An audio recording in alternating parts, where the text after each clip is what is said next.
আপনি কি জানেন একজন জান্নাতি বান্দা যখন জান্নাতে যাবে সে তখন আল্লাহ তাআলার অগণিত নিয়ামত ভোগ করবে।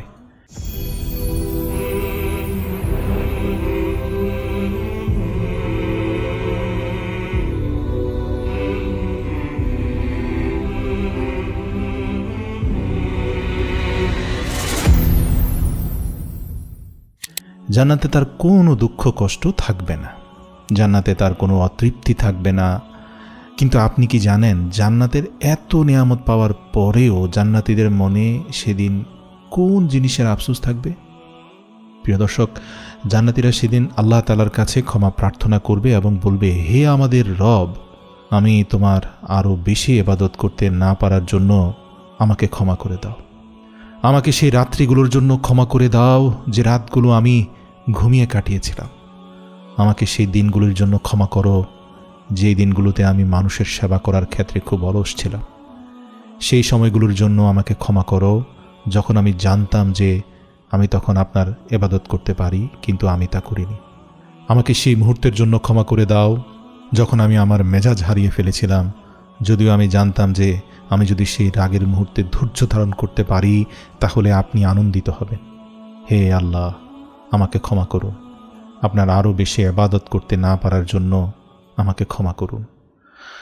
সুবহানাল্লাহ। আপনি যখন জান্নাতে আল্লাহর সাথে সাক্ষাৎ করবেন তখন এই জিনিসগুলো ঘটবে। বিভিন্ন বরকতময় সময়গুলোতে আপনি যখন আল্লাহর ইবাদত করেন তাতে আল্লাহ সুবহানাহু ওয়া তাআলার সাথে আপনার সম্পর্ক আরও গভীর হয় এবং এসব আমল শুধু পরকালের পুরস্কার এবং পাপের শাস্তির মধ্যেই সীমাবদ্ধ নয়, বরং এটা আল্লাহ সুবহানাহু ওয়া তাআলার সাথে আপনার পারস্পরিক ভালোবাসার সম্পর্ককে জোরদার করে। যেমন একজন জান্নাতি বান্দার জন্য জান্নাতের সবচেয়ে বড় উপহার হলো দিনরাত আল্লাহ তাআলাকে দেখতে পারা, ঠিক তেমনি এই পৃথিবীর সবচেয়ে বড় উপহার হলো আল্লাহ তাআলার সাথে এমন সম্পর্ক গড়ে তোলা যেখানে আপনার সবচেয়ে বড় আনন্দ হয় আল্লাহ তাআলার সন্তুষ্টি অর্জন করতে পারার কারণে। এবং যখন আপনি তাকে অসন্তুষ্ট করেন তখন সেটা আপনার জন্য সবচেয়ে বড় হতাশার কারণ হয়ে যায়। হযরত আবু দারদা রাদিয়াল্লাহু তাআলা আনহু তিনি যখন ইন্তেকাল করছিলেন তিনি মৃত্যুশয্যায় তার অন্তিম মুহূর্তে বলছিলেন, এই দুনিয়ায় যদি 3টি জিনিস না থাকতো তাহলে আমি এই পৃথিবীতে থাকতে পারতাম না। প্রিয় দর্শক, সাধারণত আপনি যে জিনিসগুলি সবচেয়ে বেশি উপভোগ করেন সেগুলি সম্পর্কে যদি আপনাকে চিন্তা করতে বলা হয় তবে বেশিরভাগ লোকেই এমন সব জিনিসের কথা উল্লেখ করবে যা তারা ব্যবহার করত, যে কাজগুলো তারা মজা করার জন্য করত। কিন্তু আবু দারদা রাদিয়াল্লাহু তাআলা আনহু বললেন, 3টি জিনিস আমার এই জীবনকে আনন্দময় করে তুলেছিল। তিনি বলেন, এক হচ্ছে গ্রীষ্মের প্রচণ্ড গরমের দিনে দুপুরবেলার সময়টা রোজা রাখার কারণে তৃষ্ণায় কাটিয়ে দেওয়ার আনন্দ। 2, এরপর তিনি বলেন রাতের শেষ ভাগে আল্লাহর সামনে সেজদা করার আনন্দ। 3, সবশেষে তিনি বলেন ধার্মিক লোকদের সহচর্যে বসার আনন্দ, যাদের কথাবার্তা হয় জ্ঞানের প্রতিফলনে পরিপূর্ণ এবং যাদের প্রতিটি কথা সুমিষ্ট ফলের বাগানের এক একটি ফলের মতো।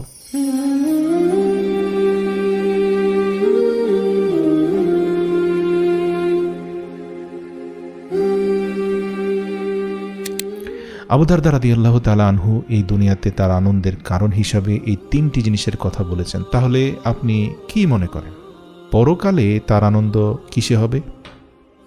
আমি যদি আপনাকে জিজ্ঞাসা করি, আপনি কি কখনো অত্যন্ত মনোযোগ সহকারে আল্লাহর ইবাদত করার পর আপনি কি সে ইবাদতের চেয়ে অনেক বেশি আনন্দ অনুভব করেছেন? আর যখন আপনি এই পৃথিবী ছেড়ে চলে যাবেন আপনি কি মনে করেন যে আপনি এই সকল ইবাদতকে মিস করবেন? কারণ আপনি যতদিন দুনিয়াতে বেঁচে আছেন আপনার কাছে আল্লাহকে সন্তুষ্ট করার একটি সুযোগ রয়েছে, কিন্তু আপনার মৃত্যুর সাথে সাথে সেই দরজাটি বন্ধ হয়ে যাচ্ছে। আর এখন আপনি আল্লাহর সাথে সাক্ষাৎ করতে চলেছেন, আর তাই আপনি যা দিতে পারতেন তার সেরাটা রেখে যান, এবং এটি দুনিয়ার শ্রেষ্ঠ মানুষদের ক্ষেত্রেও প্রযোজ্য। আব্দুল্লাহ ইবনে মাসউদ রাদিয়াল্লাহু তাআলা আনহু তাকে তার ছাত্ররা আল কোরআনের এই আয়াত সম্পর্কে জিজ্ঞাসা করছিল, যেখানে আল্লাহ তাআলা বলেছেন, এটা সূরা আলে ইমরানের 169 নম্বর আয়াত, যার অর্থ হচ্ছে, যারা আল্লাহর পথে নিহত হয় তাদেরকে তোমরা মৃত মনে করো না, বরং তারা জীবিত। তারা তাদের পালনকর্তার সান্নিধ্যে তাদের রিজিক খুঁজে পায়। সুবহানাল্লাহ। আব্দুল্লাহ ইবনে মাসউদ রাদিয়াল্লাহু তাআলা আনহুকে জিজ্ঞাসা করলেন ছাত্ররা এই আয়াতের অর্থ কী। উত্তরে তিনি বললেন যে নবী করিম সাল্লাল্লাহু আলাইহি সাল্লাম বলেছেন, শহীদদের আত্মাগুলো সবুজ পাখি হয়ে জান্নাতের বাগানে উড়ে বেড়ায় এবং তাদের বাসাগুলো রয়েছে পরম করুণাময়ের আরশের সাথে ঝুলন্ত বাসাবাড়িতে। তারা যেখান থেকে খুশি জান্নাতের ফল খায় এবং তারপর তারা আল্লাহ তাআলার আরশের সাথে ঝুলন্ত ঝাড়বাতিগুলোতে বাসা বাঁধে। এরপর তাদের রব একবার তাদের দিকে দৃষ্টিপাত করেন এবং বলেন, তোমরা কি আমার কাছে কিছু চাও? তারা বলে, হে আমার রব, আমরা আর কি চাইতে পারি? আমরা যখন খুশি এবং যেখান থেকে খুশি জান্নাতের ফল খেতে পারছি।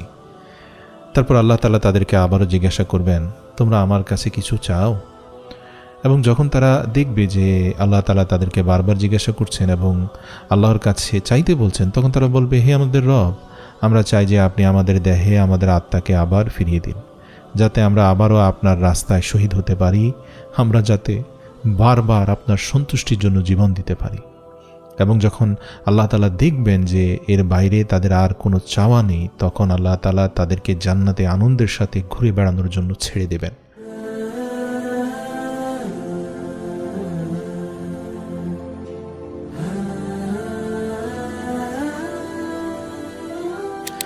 রাসূলুল্লাহ সাল্লাল্লাহু আলাইহি ওয়াসাল্লাম বলেছেন, যে কেউ একবার জান্নাতে প্রবেশ করতে পারবে সে কখনোই পুনরায় দুনিয়াতে ফিরে আসতে পছন্দ করবে না। যদিও তার কাছে পৃথিবীর সব কিছু থেকে থাকে, সে যদি অনেক ধন সম্পদ পৃথিবীতে রেখে গিয়েও থাকে, তবুও কোনো কিছুর জন্য সে জান্নাত থেকেই পৃথিবীতে ফিরে আসতে চাইবে না। আল্লাহ রাসূল সাল্লাল্লাহু আলাইহি ওয়াসাল্লাম বলেন, কিন্তু শহীদগণ ব্যতীত, একমাত্র শহীদরাই জান্নাতে যাওয়ার পর পুনরায় পৃথিবীতে ফিরে আসতে চাইবে, এই কারণে যে তারা এই পৃথিবীতে ফিরে এসে আল্লাহর সন্তুষ্টির জন্য আরও 10 বার জীবন দিতে চাইবে। এবং এটি এজন্য নয় যে তারা রক্ত দেখতে খুব পছন্দ করে, এই কারণে নয় যে তারা মানুষের রক্ত ঝরাতে পছন্দ করে, এই কারণে নয় যে তারা নির্যাতন নিপীড়ন পছন্দ করে, এই কারণে নয় যে তারা মানুষকে হত্যা করতে পছন্দ করে, না, এসব কারণে নয়, বরং তারা এটা করতে চায় এজন্য যে তারা আল্লাহর রহমত ও দয়া দেখেছে। আর আল্লাহর কাছে তার রাস্তায় জীবন দেওয়া অত্যন্ত মূল্যবান একটি আমল। আল্লাহ আমাদের কাছ থেকে অনেক কিছু পাওয়ার হকদার এবং এটি শুধুমাত্র আল্লাহর প্রতি অগাধ ভালোবাসার কারণেই সম্ভব যে একজন ব্যক্তি যে কোনো সময় আল্লাহর সন্তুষ্টির জন্য তার সব কিছু ত্যাগ করতে ইচ্ছুক। আর নবী করিম সাল্লাল্লাহু আলাইহি ওয়াসাল্লাম নিজেই বলেছেন, আমি চাই আমি আল্লাহর পথে শহীদ হই এবং তারপর পুনরুত্থিত হই এবং আবারও শহীদ হই, তারপর আবার পুনরুত্থিত হই এবং তারপর আবার শহীদ হই, এভাবে বারবার আল্লাহর পথে শহীদ হতে থাকি। এবং এটি এ কারণে নয় যে তারা মৃত্যুকে ভালোবাসে, বরং এটা এ কারণে যে তারা আল্লাহ সুবহানাহু ওয়া তাআলার সন্তুষ্টির জন্য নিজেকে আল্লাহর রাস্তায় কোরবানি করতে পছন্দ করে, কারণ তারা জান্নাতে ত্যাগের মাধুর্য এবং আল্লাহ সুবহানাহু ওয়া তাআলার উদারতা দেখতে পেয়েছে। আর জাহান্নামীদের জন্য সবচেয়ে বড় আফসোস হবে জান্নাত হারানোর আক্ষেপ, কিন্তু জান্নাতবাসীদের আফসোস এটাই হবে যে দুনিয়াতে তারা আল্লাহ সুবহানাহু ওয়া তাআলার জন্য আরও বেশি ইবাদত করতে যদি পারত, বা যে সময়টা হেলায় ফেলায় কাটিয়েছে সেই সময়ের জন্য, অর্থাৎ ইবাদতবিহীন কাটানোর সময়টার জন্য আফসোস হবে। আর আপনি আল্লাহর সাথে সম্পর্কের এমন একটি বিন্দুতে পৌঁছেছেন যে আপনি এখন তার জন্য সব কিছু করাটাকে উপভোগ করেন, কারণ আপনি তাকে অনেক ভালোবাসেন।